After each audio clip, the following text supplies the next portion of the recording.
Alright, what's happening everybody? It's your boy Akeem and welcome to today's second blog. Here to talk about week 1 of the 2014 college football season and my game of the week. Number 14 Wisconsin against number 13 LSU. Now this game will be played in Houston, the state of Texas. Now the home field advantage is for the LSU Tigers because they are actually closer to Houston compared to up north in Wisconsin. But I think this is going to be a great matchup, and the reason why I had this game as my game of the week is because both these two teams are kind of evenly matched, and entering this season they're dealing with the same issues and pretty much the same storylines among these two teams. Now let's talk about these two teams and what they both have and much in common. They're both well coached, starting with LSU and Les Miles winning a national championship some years ago and winning multiple SEC championships in 10-win seasons. He is a great head coach entering another year, and how I think and predict that they should pull at least another 10-win season this upcoming year. Now for Gary Anderson and the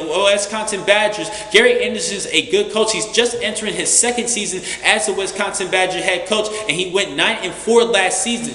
But this team had a great year defensively last season, and in those 4 losses, all 4 of those losses were by 10 points or less. So this team is very competitive, and they have a tough defense who averaged 16.3 points allowed per game, and also they were really special and against the run defense, only allowing 102 rushing yards per game, which shows they have pretty good strength within the line of scrimmage in their front 7, and they're playing against a good tough SEC opponents who's well more known in running the football compared to throwing the football. But this team is capable, talk about LSU, is capable in throwing the football. Now other things that they have in common between both these two teams is the quarterback battles for the quarterback position of each respective team. Starting with LSU, the quarterback battles between Anthony Jennings and Brandon Harris. Now Jennings has the edge over the two, and he should start in this matchup, but I believe that Brandon Harris and even Coach Les Miles will say that both these players, Brandon Harris and Jennings, will play together at the quarterback position for this particular matchup.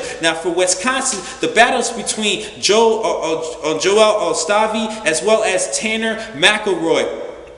Now McElroy is more of a better dual threat quarterback, but Stavi was the better, more experienced and decent, better passer. He actually is coming off of a better August, the month of August, over McElroy. Now the reason why McElroy actually was a little bit into the competition was because at the end of last season in the Capital One Bowl against South Carolina, Stavi actually injured his shoulder and missed a lot of preseason and a lot of reps with the first team, giving Tanner an opportunity to get first team reps and even an opportunity to start for this team. But I think for this particular matchup, Joel Stavi will get the starting position at the quarterback position. He does have good experience, over 2,400 yards passing last season, 22 touchdowns, but he did have 13 interceptions, which is a little bit of a concern, which I'll explain later on. Other things they have in common, the offensive line. Both these two teams have good offensive line. For LSU, 4 of their 5 starters are returning, and they actually helped Jeremy Hill last season bull rush his way to over 1,400 yards rushing last season.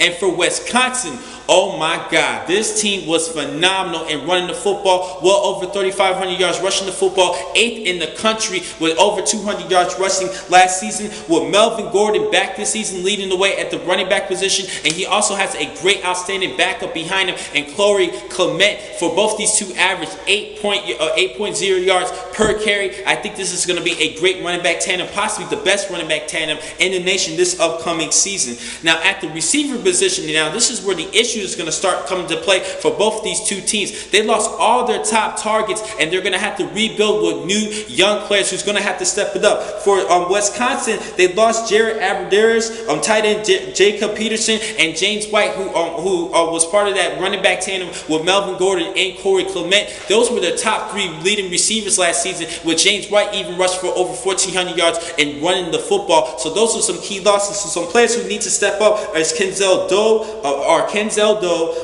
Alex Erickson, Sam Arson. All 3 of these players need to step it up this upcoming year. And for LSU, they lost Odell Beckham Jr. and Jarvis Landry, 2 of their top targets. So Trevon Terrell, Quantavius Leslie, and their top rookie recruit at the receiver position, Malachi Dupree. I have my eyes on Dupree this upcoming season to step it up this year and possibly possibly even lead the receiving corps as a true freshman. This is going to be a great year for Dupree. In my opinion, he's going to have to step it up at the receiving corps. Now, I mentioned Wisconsin defense. They have a phenomenal defense, but they have a lot of key components that they're going to lose, particularly at the linebacker position. They lost All-American Chris Borland, so other linebackers is going to have to step it up. But within that front seven, they have to rebuild and exchange a couple of players in positions, but they still have Warren Herring, who actually had 4 sacks last season at the defensive tackle position / guard position.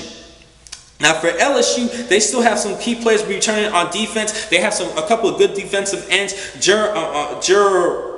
Jamaria Rasco and Daniel Hunter at the defensive end position have some experienced defensive ends, and hopefully they're going to step it up to become good pass rushers for the LSU Tiger defense. Now, I'm sticking with the defensive side.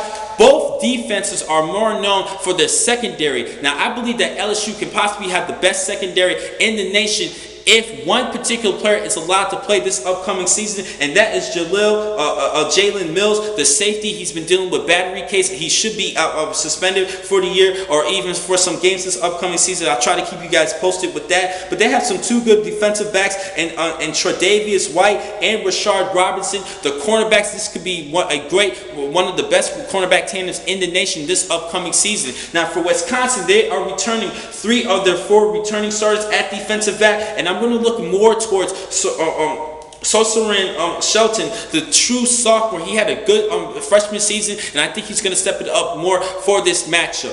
Now it's time for me to start talking about the keys of victory for both these 2 teams. Now I'm going to start with Wisconsin. They're going to have to cut the turnovers and throwing the football. Yes, they're going to have to pound the rock running the football, and I think they're going to run the football decently, but they're going to have to do a better job passing the football. Stalvey's going to have to do a better job. 13 interceptions. He needs to not throw any interceptions in this matchup and make smart decisions and good passes in this matchup. Second, they need to keep their offense on the field, keep their defense a little bit off the field, because if they keep their defense off the field, mind you, I told you guys, 4 of the 5 returning starters for LSU's offensive line, led by a good offensive guard and actually a good lineman and Jalen Collins, 6'5", 315 pounds. He's going to be anchoring the LSU offensive line. They're going to want to keep that defense off the field, because with the inexperienced defense and exchange that they have, particularly in their front 7, they're going to have a hard time staying if they're on the field